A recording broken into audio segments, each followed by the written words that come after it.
All right, let's dive straight into this explainer. We're looking at the massive trend of personalized nutrition today. You know, if you've been on social media lately, you have undoubtedly seen the ads.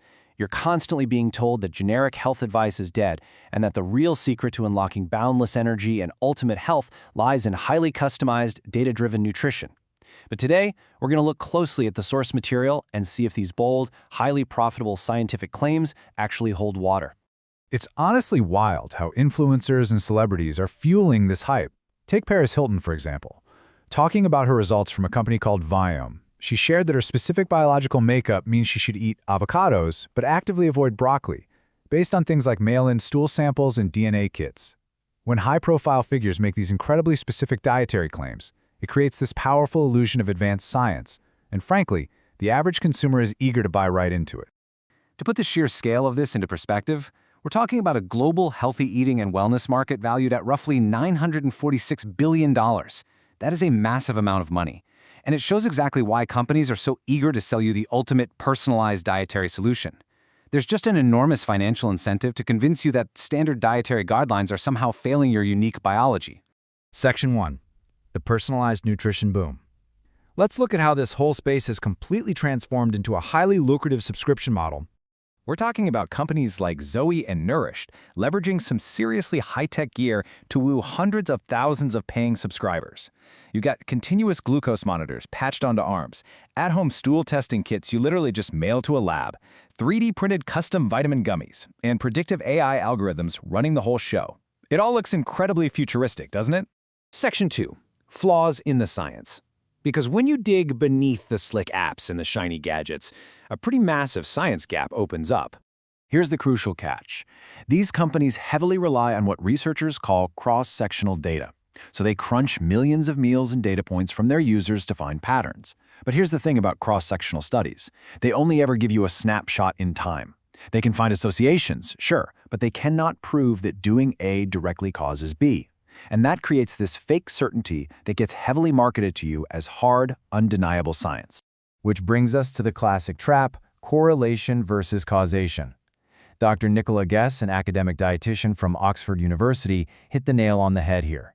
She points out that when you dredge massive data sets, you inevitably generate false positives.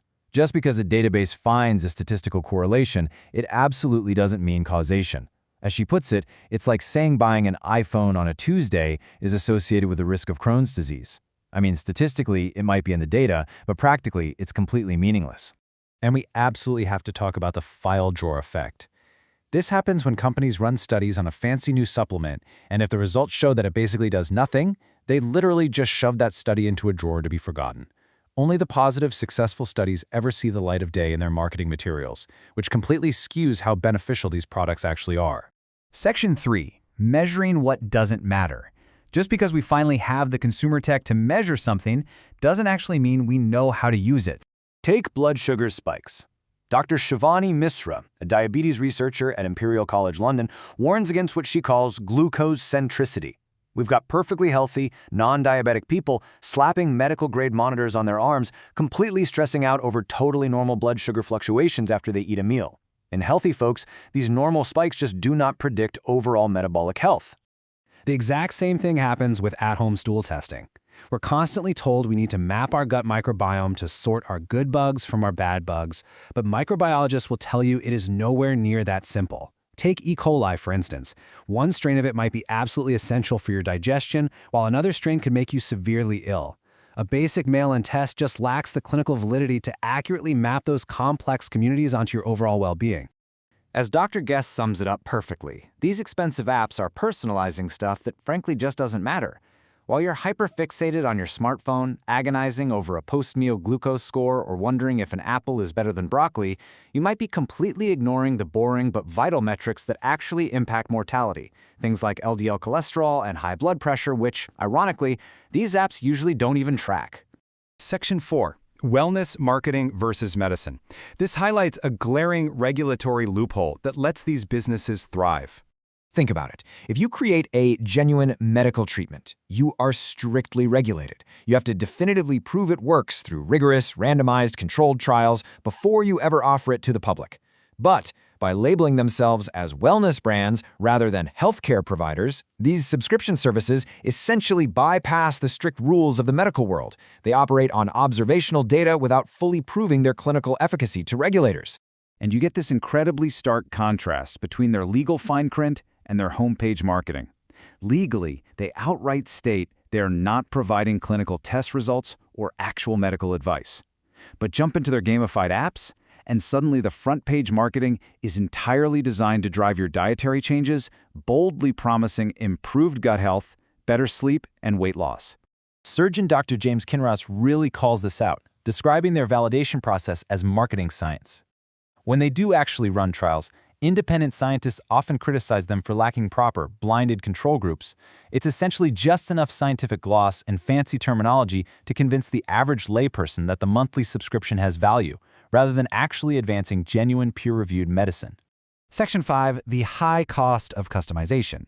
Let's ground all this scientific critique in the financial reality, because the price tag here is absolutely wild. When you break down the actual numbers, it's pretty staggering. To even start with the Zoe program, you're hit with an initial cost of nearly 300 British pounds, plus a $24.99 monthly fee. Custom vitamin packs from Persona, that can run you $98 every single month. Compare that to a standard comprehensive supermarket multivitamin for maybe $5 a month, or just basic healthy diet advice, which is literally free. You are paying a massive premium for unproven customization. But you know what's truly Orwellian about this whole setup? Not only are you paying exorbitant fees, but you are willingly handing over your incredibly valuable biological data, your genetic responses, your metabolic fluctuations, your microbiome, straight to a tech company. You are paying hundreds of dollars for the privilege of being a data-generating test subject. Section 6. Why standard advice wins. So, where does this leave the average healthy consumer who just wants to feel a bit better without going broke? Well, the truth is that the established evidence-based basics are still your absolute best bet. I know it sounds a bit boring, right? We're talking about aiming for up to 30 different plants a week, getting plenty of fibrous whole foods, managing your overall calories, and actually prioritizing regular sleep and exercise. It doesn't give you a daily score out of 100 on an app, but it works, and best of all, it doesn't cost a dime. This conclusion from the Food Standards Agency really hits the nail on the head. We already have a very solid understanding of what a healthy diet looks like. When you stack the proven benefits of a basic, healthy lifestyle up against the highly priced promises of personalized nutrition, the benefits of all that expensive customization seem completely marginal. So as we wrap up this explainer, I want to leave you with something to chew on. The next time a glossy ad pops up claiming your unique biology desperately needs a monthly subscription of 3D printed vitamins or an arm sensor, ask yourself, are they really optimizing your health with proven science, or are you simply emptying your wallet to be the wellness industry's newest guinea pig?